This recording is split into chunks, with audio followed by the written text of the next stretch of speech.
All right, so what I'm going to be doing is talking about how we can change probably the biggest thing in our life that's getting in our way, and that's our mindset, that's our thinking. And so I'm going to be sharing two main topics and sort of just introducing them really, because I think if you can understand these ideas, you're going to be able to change your life radically. This is the place where you've got to put your energy. It's in here. This is the place you've got to put the work. Everything else you can work on, but it's not going to have as much effect as it would if you did a change to your mindset. So the first topic I wanted to talk about for the first half an hour on Saturday will be how our minds are actually the source of what we perceive to be reality. So yeah, I'm going to be talking firstly a little bit about how we introduction to how our minds create reality. And secondly, I'm going to talk about how we change the direction of our thoughts and emotions. And these are probably the two really crucial things that we need to get right if we want to change our lives, because our minds are creating our reality. And so I'm going to go through that, and there's a few topics there that just sort of I'll go through and to help you sort of understand them a bit better. But the first one is that we're limited to our five senses.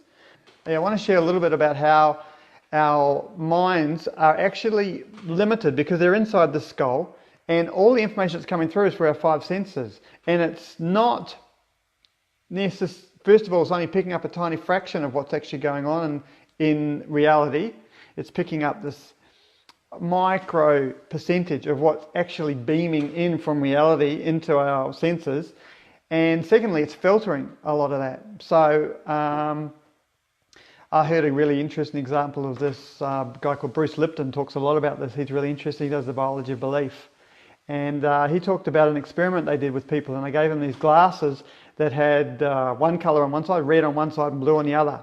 And every time they looked that side, they'd see red. Every time they looked that way, they'd see blue, just the way that the camera worked. And they said, you got to wear it for a couple of weeks. So they did. And then they came back in and they said to them, okay, look that way. What do you see? And they say, I can't see anything. It's just normal. What do you see that way? Nothing. And what had happened is that the brain had realized that colour change wasn't useful. And so it's filtered it out. If you've ever had a bad smell, you got used to it. Someone will come in the house and go, what's that smell? And you can't smell it anymore because your senses have filtered that out. So our minds are filtering all the time. So the input that we're gaining is only a fraction of what's actually out there. So we could stop relying on this as an absolute source of reality's truth, for starters. And then I want to talk about how our mind then takes that tiny little bit of information and then it filters it through the stories that we're telling ourselves. So the way we work is we have to have a story, we have to have a narrative that everything fits into so that we can understand life. Now our stories are formed as children and through adulthood, and those stories may not be the truth, but they're the best we can come up with at the time. But we've got to realise that what we think is reality is really just a story we've made about reality. And our culture informs it, our peer groups inform it, our partners inform it, and what we read and everything, and our belief systems inform that story. And everything that comes in, that little fraction that finally gets through into your brain, is then filtered through a story. And so even more information is lost. So say the amount of information out there is 100%, you're just getting a fraction of it, and it's warped and distorted by your story. And then the next level I want to talk about from that is that this perception of reality is then actually only something that you're dealing with 5% of the time. 95% of the time you're acting, and this has been shown through studies, behavioural studies, that you're actually only functioning consciously. You're actually only using this information that's coming in and consciously doing something about that 5% of the time. 95% of the time you're actually on automatum. You're just responding the way you've always responded, and you've taught your subconscious to respond, you've taught your body to respond. So I want to talk about that.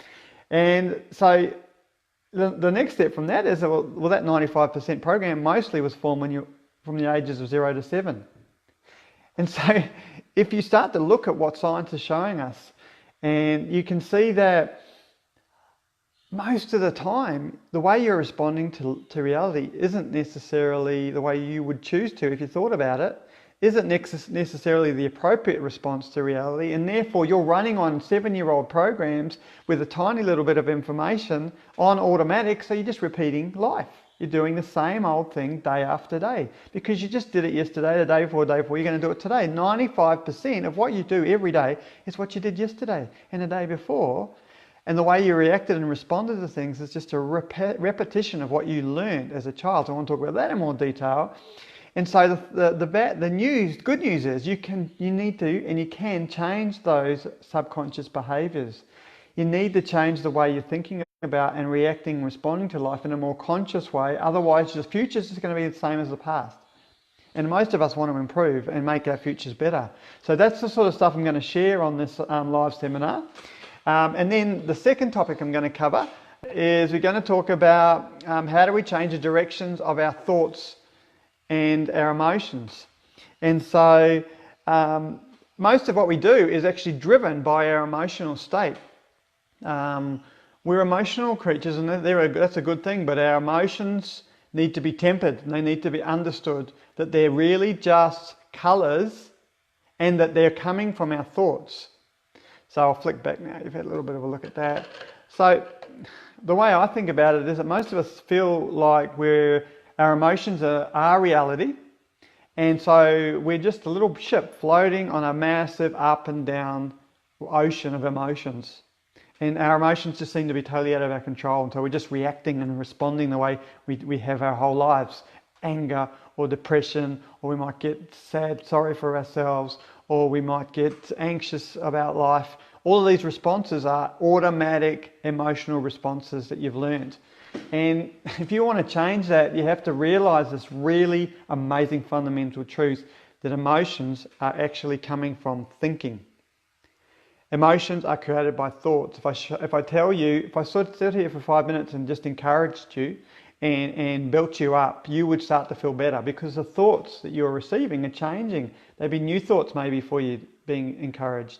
Also, you watch a horror movie, you're going to feel anxious. There's nothing really scary happening, but your mind is thinking anxious, frightened thoughts. And so thoughts create emotions. Emotions drive behaviour. If your behaviours are not working for you and you're looking at your life and going, where am I? This isn't working. Then you can start to go, well, what's the thinking?